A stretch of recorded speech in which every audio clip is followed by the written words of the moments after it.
Hello, my charmed ones, and welcome back to my channel for another video. So this is a really impromptu video. It's probably not going to be very long.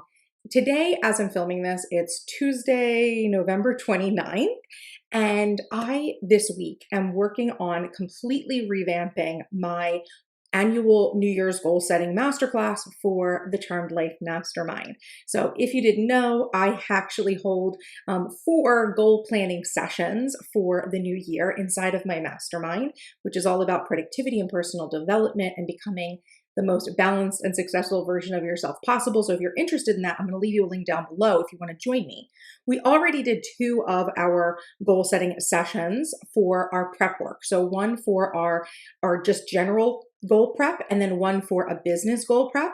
And now on Saturday, we're actually starting with our actual goal setting sessions. So this week I've been like really heads down redesigning my 2023 You Got Goals planner, which is a printable goals planner, and, working on and tweaking the workshop that I'm going to teach on Saturday.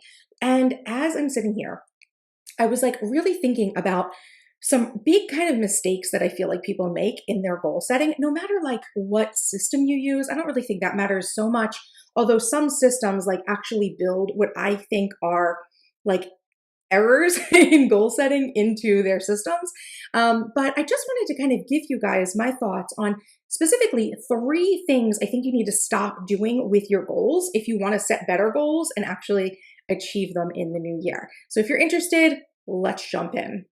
Okay, so the first mistake with goal setting that you need to stop making is you need to stop setting goals according to arbitrary categories. And this is definitely one of those problems that I know some goal setting methods actually like feed into, which is that they give you a bunch of categories for your life to set goals towards, like personal, health, maybe spiritual, relationships, family, home, career, finance, whatever it is, right? They give you these categories and then they encourage you to set goals in those categories.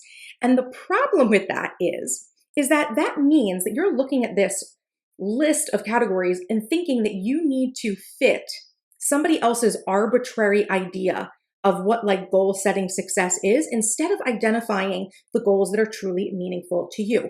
This is actually a huge problem. I think this is probably one of the biggest problems that people face when it comes to goal setting is that they set goals for things that they think like they should be doing because they see other people doing it.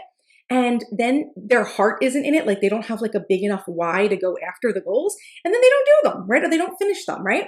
And then they feel like a failure because they didn't do the arbitrary goals that actually didn't matter to them and really weren't going to impact their life, right? So I don't like setting goals based on categories. So then Alexis, how do you set your goals? My goal setting system, right, that I designed, when did I design it? You Got Goals was written in 2015 or 2016 when I actually codified it. I created a completely different system for setting your goals. And it was based off of, because we still use this system today. It is based off of setting priorities, right? So instead of choosing arbitrary categories, you're going to set priorities in your life, areas in your life. And I like to call these areas uppercase P priorities because they are proper nouns. And if you know grammar and stuff, you're supposed to uppercase, the first letter of a proper noun. So I call them uppercase P priorities. So these are going to be like people in your life, actual locations, institutions, like things that actually matter to you, something you can actually look at and say, I've improved on that, right? Like that's important to me. I want to improve on it.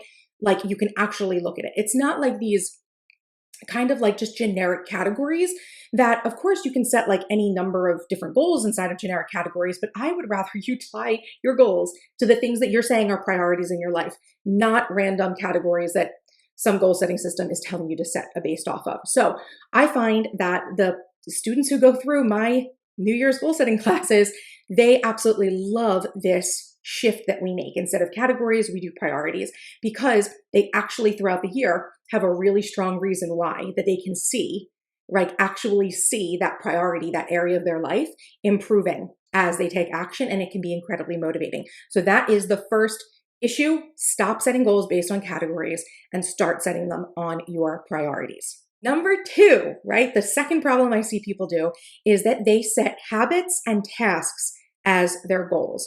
And habits and tasks, they're wonderful things that you want to like make sure that you're working on to help you achieve a goal. But to say that you want to do something like work out more often or drink more water or, I don't know, have a morning routine, right? That is not in and of itself a goal, right? Those are actions or tasks associated with something that I think is actually a goal, right?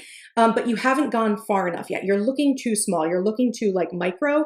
Is that what it is? And then you need to do macro, zoom out. I don't know. I know. I never remember what those terms are, but you're looking too small, right? You need to zoom out and see what the larger goal is that you're trying to achieve. So let's say you're someone who's interested in, you want to set a goal to drink more water or read more books, right? Or read a certain number of books. Those are wonderful objectives to have to reach a different goal, right? But they're not the goal in and of itself. So the reason why you may want to be drinking more water, right, is because you're trying to work on your health and your wellness, right? And one of the ways you want to do that is by drinking more water. Awesome, great. So improving your health is the goal. And the strategy that you're using, one of the objectives that you're going to go after in the year is the drinking more water. Let's look at the book example. Reading a certain number of books, so important. I love that. I've set that objective for myself many times in the past, but it's related to a larger goal of, for me, and this can be, you can take these any which way. I'm just giving like examples that I can think of off the top of my head, like continuing my education, right? Or building skills or wanting to feel like I'm more informed, right? So that's the goal, right? That wanting to continue my education, that's the goal. And the way that I'm doing that, the strategy I'm using, the objective I'm going after is to read a certain target number of books. So stop setting your goals, right, as habits and individual tasks. Zoom out, see what the bigger picture is for the reason why you want to do those things and tie those things to a goal so that they become the action steps that you take to achieve a broader goal, right? That is then going to be tied to a priority in your life, right? So that's what we're going to do. Stop making habits and tasks your goals. They are the objectives for how you achieve the goals. Okay, and issue number 3, mistake number 3 that people make when it comes to setting their goals is that they will set goals, right? Hoping that achieving specific outcomes of those goals are going to like suddenly make them feel and be like a different or better version of themselves, right? So you're setting goals, hoping that achieving them is going to change you and make you feel a certain way or be a certain way. But it's actually the opposite is true. You need to work on changing yourself first, the way that you feel and show up every day. And then guess what happens? Those goals become a foregone conclusion, right? They become so much easier to achieve because you worked on yourself first. I know it seems like if I do X, Y, and Z, I then become this better version of myself. But you really need to step into the better version of yourself first, and then you will be able to achieve the goals, right? Because let's say you set a goal to, I don't know, do whatever goal, it doesn't matter. And the end result that you're hoping to have is to feel more successful, right? So you want to feel like a more successful version of yourself. So you're going to do something like start a business, right? You could go through and do that whole goal of starting a business. And then at the end of it, you may still feel like, I don't feel like a success, right? You have to start with the feeling first, doing things that are going to help your mindset to feel like that success while you're building the business. And then guess what ends up happening? The business actually ends up being successful, right? Because we all know you can start a business, and if you're not in the right energy, the business won't work out, right? You can do all of the things. Any one of us can do all of the things that we're supposed to do to start a business, and it can still not work out, right? So then at the end, you feel like a failure, not a success. Show up as the success in that energy, in that identity first, and then the goal does much better, right? The goal thrives under the right energy and intention, right? So that is mistake number 3, just thinking that by setting certain goals and achieving them is just going to magically change you and make your life better. No, you got to do that work yourself first, right? Before you'll even be able to achieve the things that you want. Okay. So those are my big 3 mistakes that I see people making with goal setting. I hope that this video has been enlightening to you and inspirational, and hopefully changes the lens by which you view setting your goals for the new year. If you want to join the Charmed Life Mastermind and goal set with me and my community, you are more than welcome to join. Like I said, I'll leave some information down below where you can join the mastermind.